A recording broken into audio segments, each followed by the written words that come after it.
Hey guys, welcome back to my YouTube channel Ruchi codes.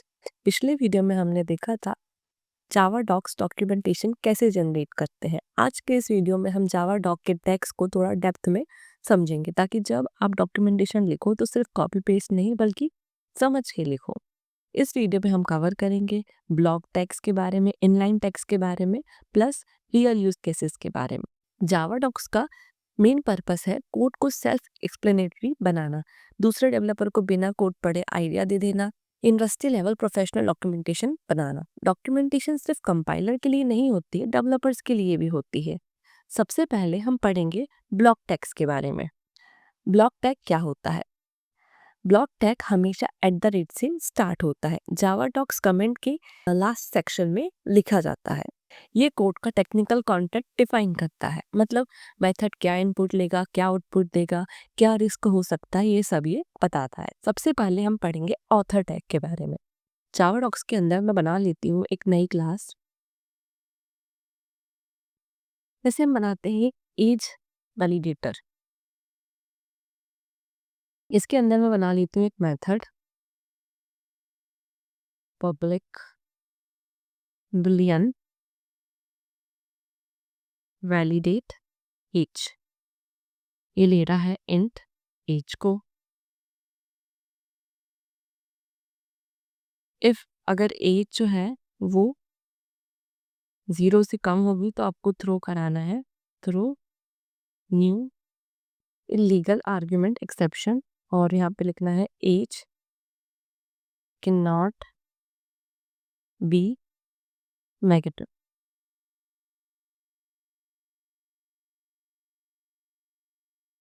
और को लगाना है इफ एज जो है वो 18 से छोटा होगा तो आपको थ्रो करना है exception throw new arithmetic exception, जो बता रही है यूजर इज अंडर एज।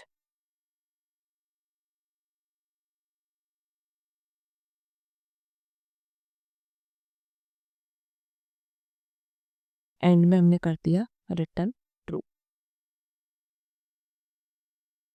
अब सबसे पहले हम पढ़ेंगे ऑथर के बारे में। ऑथर टैग बताता है कोड किसने लिखा है या कौन कौन मेंटेन कर रहा है। ये टैग लार्ज प्रोजेक्ट्स में काफ़ी यूजफुल होता है, क्योंकि अगर बग आए तो रिस्पॉन्सिबल पर्सन को पता होना चाहिए। इससे टीम कोलैबोरेशन ईजी होता है। इससे ऊपर मैं यहाँ पे डाल देती हूँ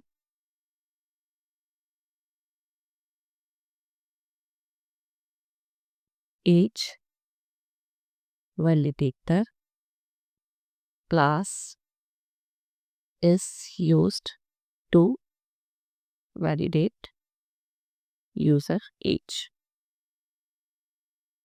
and then यहाँ पे लगाया हमने @author Ruchi.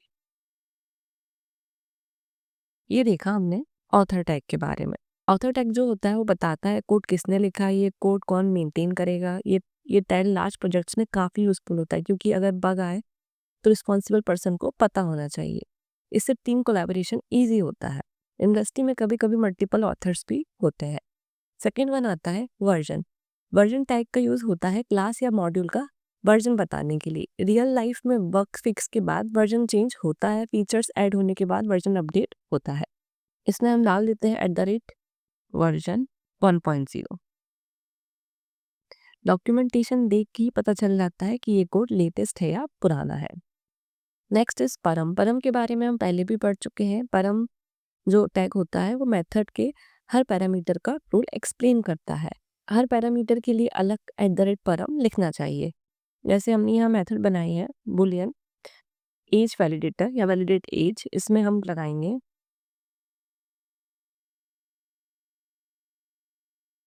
Validate the given age and then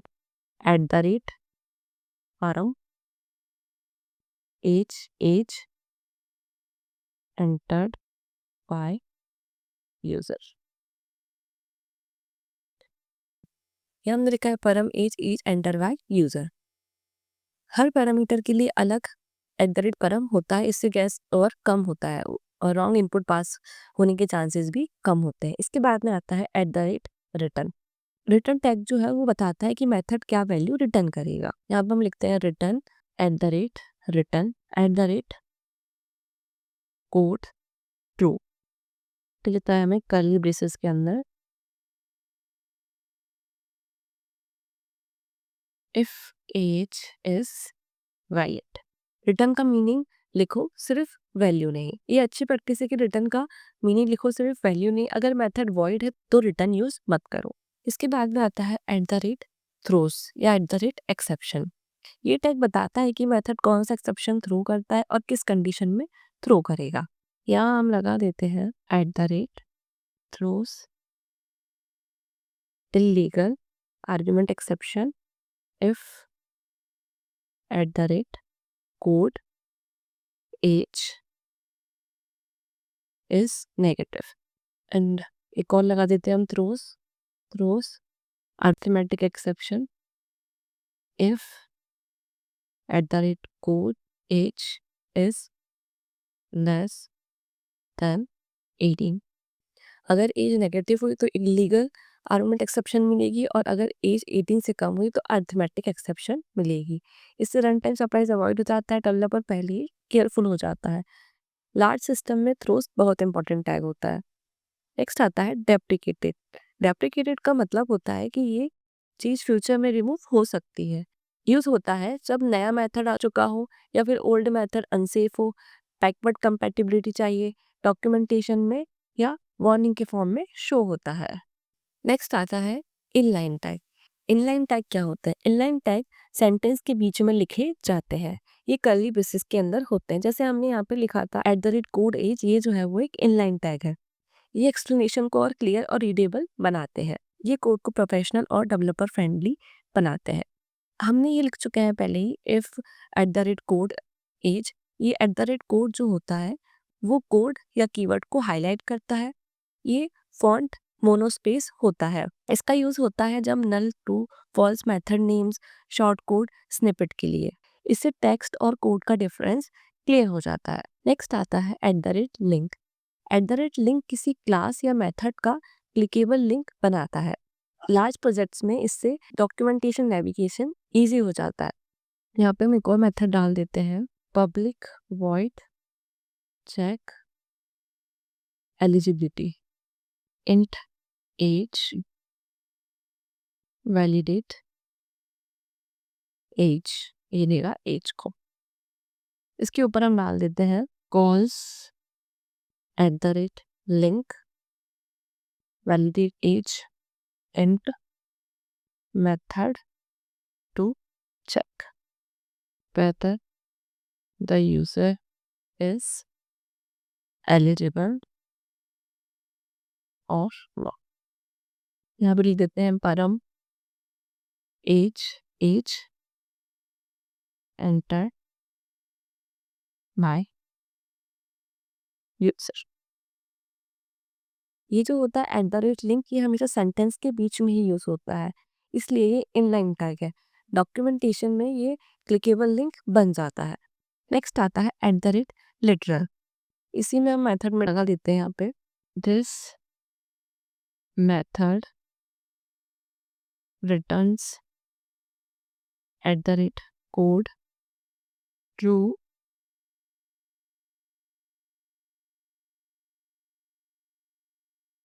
if the age is @literal is greater than or equal to 18, otherwise throws an exception। अब हमने लिखा है एज जो है वो बड़ा होना चाहिए, 18 से इक्वल होना चाहिए तो वैलिड होगा।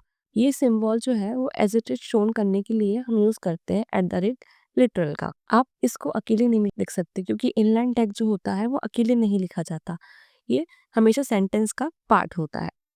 ये हमेशा सेंटेंस के बीच में ही आता है। लिटरल टैग जो होता है वो स्पेशल कैरेक्टर को एज इट इज शो करता है। ये यूज होता है जब हम ग्रेटर देन या स्मॉलर देन एंड जैसे सिंबल यूज करते हैं तब। नेक्स्ट आता है @इनहेरिट डॉक। ये पेरेंट क्लास या इंटरफेस को डॉक्यूमेंटेशन कॉपी कर लेता है। मोस्टली यूज होता है मेथड ओवरराइडिंग के टाइम पे। इससे रिपीटेशन कम होता है और डॉक्यूमेंटेशन कंसिस्टेंट रहती है। रियल प्रोजेक्ट्स में ब्लॉक टैग स्ट्रक्चर बताते हैं और इनलाइन टेक्स्ट जो होते हैं वो एक्सप्लेनेशन को इम्प्रूव करते हैं।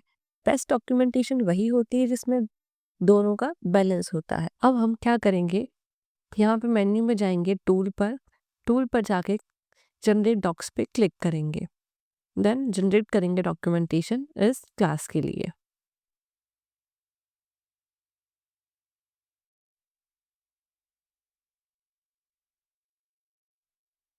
जैसे ही मैंने क्लिक किया ओके पे, जावा ऑटोमेटिकली HTML डॉक्यूमेंटेशन जनरेट कर देता है। ये देख सकते हैं आप, एज वैलिडेटर जो क्लास थी वो क्लास है हमारी। डिस्क्रिप्शन क्या है कि age validator class is used to validate user as.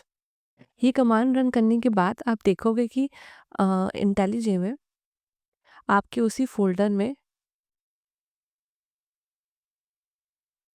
यहाँ पे HTML add.html एज validator.html और कुछ पैकेज आप ऐड हो चुके हैं, आप देख सकते हैं इसमें। यहाँ पे ब्राउज़र में HTML फाइल जो है वो ओपन हो चुकी है। यहाँ पे आप क्लियरली देख रहे हो क्लास का डिस्क्रिप्शन दिया है एंड देन इसमें जैसे ही आप क्लिक करेंगे एज वैलिडेटर पर, इस मेथड सेक्शन में हमें दिया है, इस मेथड की समरी दी है हमें, इस मेथड दी है चेक एलिजिबिलिटी, इसमें सब कुछ दिया है उसके बारे में, एलिजिबिलिटी के बारे में। एंड यहाँ पे मेथड दी वैलिडेट एज, इसमें दिया है validate the given age, this method return true if the age is greater than और equal to 18, otherwise it throws an exception. Parameters क्या दिया है, एज जो है वो एंटर की गई यूजर के द्वारा वो true if age is valid, and ये थ्रो कर रही है ये दोनों एक्सेप्शन को। देन चेक एलिजिबिलिटी में यहाँ पे मेथड जो बनाई थी हमने, जैसे ये वाली, ये इसके ऊपर हमने दिया था call link validate int method to check, तो इस पे हम जैसे कि यहाँ पे लिंक भी आ रही है, इस पे क्लिक करेंगे तो वैलिडेट एज जो है वो उस पर आप रिडायरेक्ट हो जाएंगे। @ लिंक जो है वो क्लिक केवल लिंक बना देता है। ये सब जावा टैग्स सिर्फ लिखने के लिए नहीं होते, डायरेक्टली फाइल डॉक्यूमेंटेशन को इम्प्रूव करते हैं। तो गाइस, आज के वीडियो में हमने हर ब्लॉक टैग को डिटेल में समझा, हर इनलाइन टैग का रियल पर्पस देखा। अगर आप जावा डेवलपर बनना चाहते हो तो जावा डॉक्स को लाइटली मत लो, ये इंडस्ट्री स्किल है। अगर वीडियो हेल्पफुल लगा हो तो लाइक करो, सब्सक्राइब करो, कमेंट में बताओ नेक्स्ट टॉपिक क्या चाहिए। Thank you for watching, keep learning, keep coding.